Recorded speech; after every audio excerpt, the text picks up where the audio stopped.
I really believed that I was finna be Rickey, like the next Rickey Henderson. But I had that conversation. You know, my pop came in and told me one time, he sat me at the dinner table. I'll never forget it, man. We was eating pork chops at the time, too. And he said, hey, man, if you trying to get to college, you're gonna have to get a scholarship. And see, that was the only way. We ain't got no money. That's the only way. So when I'm hearing that, I'm like, well, okay, well, what is the easiest way? Like, if I gotta go work on my baseball game, I gotta have you, and everybody back there to either shag, fly balls, hit ball, soft toss, all that stuff. I could pick up a basketball and go work on my game. I could find a game at the park anytime. Like you were saying at the park, and I give a shout out to Jermaine White. He's a OG in my life who, you know, we went around all over the Bay Area, you know what I mean? Whether it was San Francisco, Oakland, Emeryville, Berkeley, Hayward, wherever it was, we went and found all kind of parks. Aaron Curry, the same way. He was somebody, I mean, Aaron Curry, let me tell you about Aaron Curry. I used to go over his house every single day, and he would dog me. Every single day from like my 6th, 7th, 8th grade, 9th grade, and I finally got him in 10th grade. Every single day, his mom make food for us. We'd be out in front shooting on the court and doing all that stuff. So when Pops told me that and was like, man, you gotta, you know, you gotta get a scholarship, I was like, well, this is probably the only way. I mean, I actually loved baseball, was my first love. And then, you know, I ended up sliding over to the hoop side of things, you know, because like I said, I could work on my game by myself. I could walk to the park, go get some shots up, or I could just walk to the store and be working on my handles. You know what I mean? Who was your first college and what grade? First college that recruited you? I want to say it was San Francisco. San Francisco was the first school that sent me a letter. What made you go to Arizona State? Like what? Ooh, like that's a like, X-rated story. Oh. Okay, well, shit, if you gonna, let's hear it then, shit. Okay, well, I'm gonna tell you what happened. So, we go to the, I go to Iowa State first. They coming right off of the You did a recruiting visit there? Yeah. So I go to Iowa State first. I go to Iowa State, and Kelvin Cato is there, Dedrick Willoughby is there. I think Fred Hoiberg was there. They're coming off the Sweet 16, right? I'm going into 96, so they had just went to the Sweet 16. What's the name of the coach? What's the name of the coach, man? He coached for the Bulls. O'Brien? No. He's the coach for the Bulls. I can't remember his name. But anyway, we moved past him. And Hoiberg? No. He was a player there. Tim Floyd. Tim Floyd. Tim Floyd was the coach at the time. Tim Floyd, yeah. And so we go, I go out there. Mind you, I'm from California. Never seen snow before. I got a hoodie and a leather jacket on, and I'm freezing. All they did was go out and get me drunk. That's all they did. And then the next morning, we in the mother. I gotta go to the house and you know, God bless her for making the food. You know what I'm saying? I give her credit for that. But Tim Floyd's wife couldn't cook worth of shit. The food was nasty than a motherfucker. I was about to throw up in my mouth at the time. I was like, these eggs is bland as fuck. Ain't no pepper, no salt, no nothing. I can't get no seasoning on this shit. So I'm thinking like, man, fuck this motherfucking school. That's exactly what I was thinking. Eggs? No, exactly on banging on breakfast. Yeah, I was banging on breakfast. And then when I came to ASU, me and the dude I was on a recruiting trip with, I understood how it went. So I told Roger Farrington, shout out to Raj for being solid. I said, hey man, I know how this works. Shoot me and him our money and let me slide in how I get down. You know how Mill used to be back in the day, Mill Avenue? It was bumping. And me and him knocked, you know what I mean? It was a two-piece. They was in a 300 SL Benz with the roll bar, and I was like, I'm finna try that motherfucker.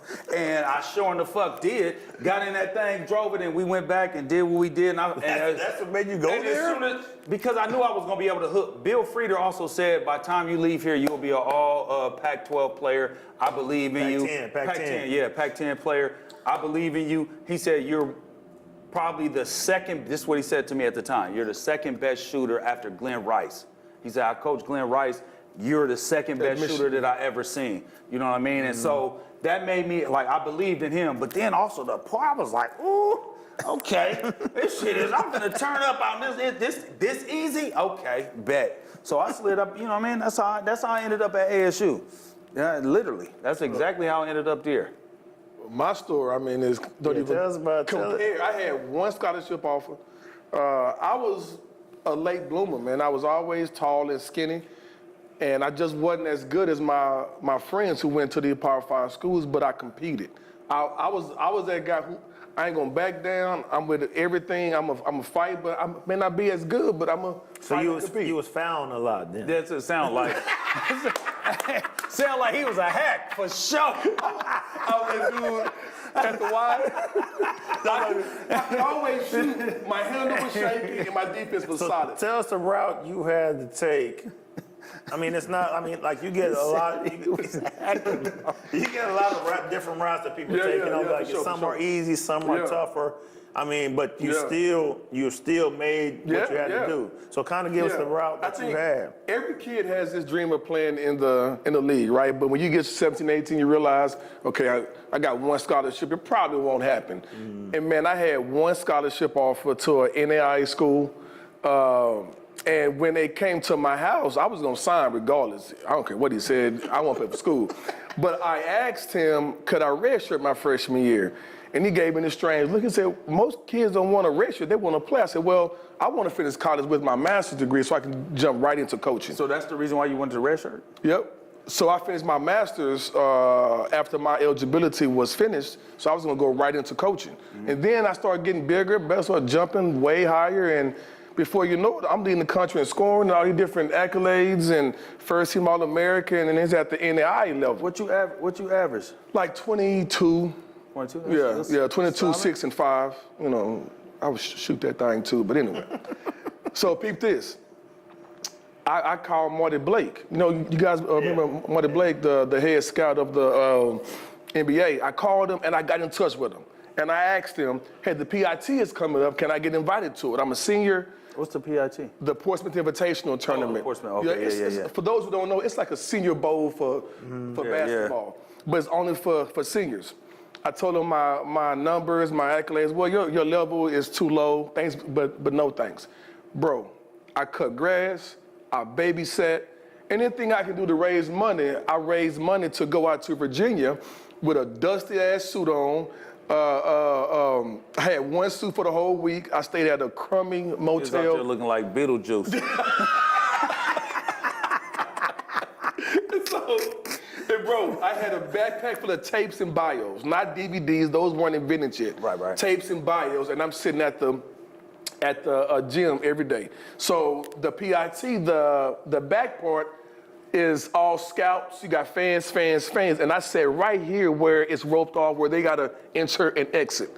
And I just handed them out like hotcakes, bro. How you doing? I'm tireless. I wasn't invited, but I can play at this level. Please give me a chance. And I'm just handing them things out. By the end of the week, I'm pissed off because I know I can play at this level. I walk to the local Y, and Mitch Kupchak is there. And we all know Mitch 6'10", 6'11", never smiles, has this stoic face all the time. He's on the elliptical, and now he's like 7'2". I'm like, damn, who want to go over there and interrupt his workout to? I say, you know what, screw it. I go over there, I spark up a conversation. He brings me in the gym and works me out. 30-minute workout, 25 minutes of straight sprints, like trying to break me. He said, son, are you tired? I said, nah, I can run some if you want me to. But I was literally that dude when my homeboys was out partying, I was in the gym doing sprints. Like, I was literally that guy putting up 1,000 shots and doing suicides, like, all by myself. So when my chance came, I was ready for it. 2 weeks later, he asked me to play for the Lakers Summer League. And so I played for the Lakers Summer League team. I played with the Knicks Summer League team, and I got drafted in the D League the first year. And before you know it, I did 1 year in the D League, and my first job in Europe was in Spain. Those of you who don't know, Spain is the second best league in the world. Hey, for y'all that don't know, that he gonna try to say that the cats that play in Europe are better than the cats that play in the league. I will never say that. I will say it's a bunch of cats over in Europe, got a lot of game, and the best players in the world are not all in the NBA.